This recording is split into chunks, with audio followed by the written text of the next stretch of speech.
যারা ঢাকা ভার্সিটিতে ভর্তি পরীক্ষা দিব তাদের কিন্তু ভাইয়া রিটেন ছাড়া কোনো গতি নাই। হোক ইংলিশ হোক বাংলা, দুইটাতে রিটেন একটা ভালো কিছু করতে হবে। প্রথমত আমরা যারা মানবিক থেকে এবং সিউনিট থেকে বা বাণিজ্য বিভাগ থেকে রিটেন পরীক্ষা দিব, আমাদের অনেকের আইডিয়াই নাই অ্যাকচুয়ালি যে রিটেনের জন্য কি পড়তে হয়। প্রথমত চলো আলোচনা করি রিটেন নিয়ে অ্যাকচুয়ালি কি পড়তে হয়, যেটা আমরা ম্যাক্সিমাম স্টুডেন্ট জানি না।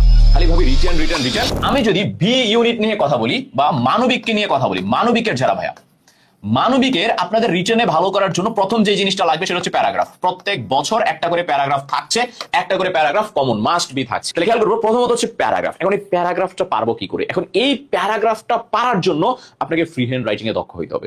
কিসে দক্ষ হইতে হবে? Free hand writing. আপনি যদি ফ্রি হ্যান্ড রাইটিং এ ভালো হন, আপনি অটোমেটিক প্যারাগ্রাফে একটা ভালো মার্কস ক্যারি করতে পারবেন। সেকেন্ড হচ্ছে মানবিকের জন্য যে জিনিসটা থাকছে সবচেয়ে বেশি, সেটা হচ্ছে সেন্টেন্স মেকিং। খেয়াল করবো sentence making. What is sentence making? Sentence making টা হচ্ছে আমাদের একটা ওয়ার্ড দিয়ে দিচ্ছে, সেই ওয়ার্ড দিয়ে আমাদের একটা সেন্টেন্স মেক করতে হচ্ছে। এইটা মোটামুটি যদি আমাদের বেসিকটা থাকে আমরা পারি বা পারা যায় ব্যাপারটা। সেকেন্ড হচ্ছে প্যারাগ্রাফ সেন্টেন্স মেকিং। এখন এই যে সেন্টেন্স মেকিংটা একটা ওয়ার্ড দিয়ে দেয়, এবং এই সেন্টেন্স মেকিংটা যদি ভাই আপনি ভালো করতে চান, ডেফিনেটলি আপনাকে সেন্টেন্স স্ট্রাকচার একটা ভালো আইডিয়া থাকা লাগবে। ডেফিনেটলি আপনাকে সেন্টেন্স মেক করার ব্যাপারে কখন কোন জায়গায় কোন জিনিসটা পারফেক্টলি বসাইতে হবে ওই জিনিসটার সম্বন্ধে পারা লাগবে। কথা বুঝতে পেরেছেন? সেকেন্ড আরেকটা ব্যাপার হচ্ছে আপনাকে ট্রান্সলেশনটাও পারা লাগবে, কারণ ট্রান্সলেশন না পারলে আপনি ভালো করে সেন্টেন্সটা মেক করতে পারবেন না। মাথায় চিন্তা করবেন একটা, বসাই দিয়ে চলে আসবেন আরেকটা। থার্ড যে ব্যাপারটা হচ্ছে আমাদের with clue without clue, with clue and without clue. খেয়াল করবো এই জিনিসটা ফার্স্ট 2 বছর টানা মানবিকে আসছে, কিন্তু তারপর থেকে কেন জানি আসতেছে না। যদি আসে জিনিসটা আসবে হচ্ছে খেয়াল করবো আমাদের টেক্সট বুক থেকে। ইংলিশ যে টেক্সট বুকটা আমাদের রয়েছে, ফর টুডে যে বইটা আছে, এই বইটা থেকে আসবে। ভাই কি খবর? এই তো ভালো আছে। তো ওই ফর টুডে বইটা থেকে আসবে, যদিও লাস্ট 2-3 বছর ধরে আসছে না, বাট আসবে না এমন কোনো গ্যারান্টি নাই। তাহলে যেটা বলছিলাম উইথ ক্লু উইদাউট ক্লু, আরেকটা জিনিস যেটা আমাদের থাকে theme and summary. Theme and summary, তার মানে আমরা যদি বি ইউনিটের বিগত বছরের প্রশ্নগুলো দেখি, বেসিক্যালি আমাদের এই জিনিসগুলো থেকে একটু বেশি করে আসে। কথা বুঝতে পেরেছেন? Paragraph, sentence making, with clue without clue, theme and summary. আরেকটা হচ্ছে আমাদের অনুবাদ বা ট্রান্সলেশন। তার মানে আমাদের বি ইউনিট থেকে যারা মানবিকে পরীক্ষা দিব, যারা হচ্ছে বেসিক্যালি মানবিকে যারা পরীক্ষা দিব, খেয়াল করবো যারা হচ্ছে মানবিক থেকে পরীক্ষা দিব তারা খেয়াল করবো কি কি পড়তে হচ্ছে। পড়তে হচ্ছে প্যারাগ্রাফ, পড়তে হচ্ছে সেন্টেন্স মেকিং, পড়তে হচ্ছে উইথ ক্লু উইদাউট ক্লু, পড়তে হচ্ছে থিম অ্যান্ড সামারি, পড়তে হচ্ছে কি ট্রান্সলেশন, যদি আপনি ভালো করতে চান। তাহলে খেয়াল করবো। এখন আরেকটা জিনিস খেয়াল করেন, আপনি যখন একটা প্যারাগ্রাফ লিখতে চান বা আপনি যখন একটা থিম এন্ড সামারি লিখতে যান, ওই যে লাইনগুলো আপনি লিখেন, এই লাইনগুলো আপনি মনে মনে কি করেন? আপনি মনে মনে বাংলায় চিন্তা করেন। আপনি নর্মালি খেয়াল করেন, আপনি যখন একটা প্যারাগ্রাফ লিখেন, আপনি লাইনগুলো কি করেন? মনে মনে চিন্তা করেন, এবং সেই লাইনগুলোকে আপনি খাতার মধ্যে ইংলিশে লিখেন। একটু খেয়াল করেন তো, আপনি মনে মনে ট্রান্সলেট করতেছেন না? আপনি যখনই একটা প্যারাগ্রাফের লাইন লিখতে যাচ্ছেন, আপনি সেটাকে মনে মনে কি করতেছেন? ট্রান্সলেশন করতেছেন। তার মানে ওই জিনিসটা, ওই ফ্রি হ্যান্ড রাইটিংটা আপনি যদি ভালো করতে চান, আপনার যেই জিনিসটা একটু ভালো করে পারা লাগবে সেটা হচ্ছে ট্রান্সলেশন।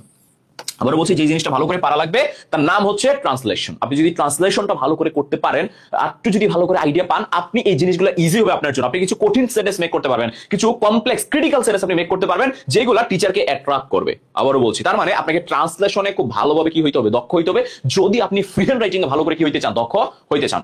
এবার আসেন বাণিজ্য বিভাগ নিয়ে, যারা হচ্ছে পরীক্ষা দিবেন।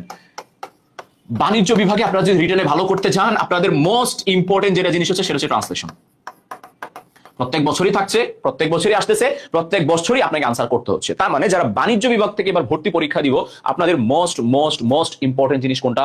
ট্রান্সলেশন এবং ট্রান্সলেশন। তাহলে বুঝতে পেরেছেন? এবার আসেন হচ্ছে সেকেন্ড, আপনাদের আরেকটা জিনিস আসে, সেটা হচ্ছে sentence correction. What is sentence correction? Sentence কারেকশনটা হচ্ছে একটা সেন্টেন্সের মধ্যে ভুল থাকে, ওই ভুলটাকে সঠিক করে আমাদের সেন্টেন্সটা লিখতে হয়। ভাই কমার্স নিয়ে বলেন, এই যে কমার্স নিয়ে বলতেছি, কমার্সে কেন বলবো না? খেয়াল করবো যারা হচ্ছে কমার্স থেকে পরীক্ষা দেবো, সেন্টেন্স কারেকশন। সেন্টেন্স কারেকশনটা কি ভাই? সেন্টেন্স কারেকশনটা হচ্ছে সেন্টেন্সের মধ্যে একটা ভুল থাকে, ওই ভুলটাকে সঠিক করে ওই সেন্টেন্সটা লিখতে হয়। এবং ভুলটা কিরকম ভুল থাকে? ভুলটা থাকে গ্রামাটিক্যাল ভুল। তার মানে আপনি যদি সেন্টেন্স কারেকশনে ভালো করতে চান, খেয়াল করবো, আপনি যদি সেন্টেন্স কারেকশনে ভালো করতে চান, আপনাকে ডেফিনেটলি গ্রামারটা পারতে হবে। সি ইউনিট যারা বাণিজ্য বিভাগ থেকে ভর্তি পরীক্ষা দিব, অবশ্যই আপনাকে খেয়াল করবো, অবশ্যই আপনাকে কি করতে হবে? আপনাকে সেন্টেন্স কারেকশনে ভালো করতে হলে গ্রামারটা পারতে হবে। গ্রামার ছাড়া আপনি সেন্টেন্স কারেকশনে ভালো করতে পারবেন না। থার্ড যে জিনিসটা হচ্ছে সেন্টেন্স মেকিং।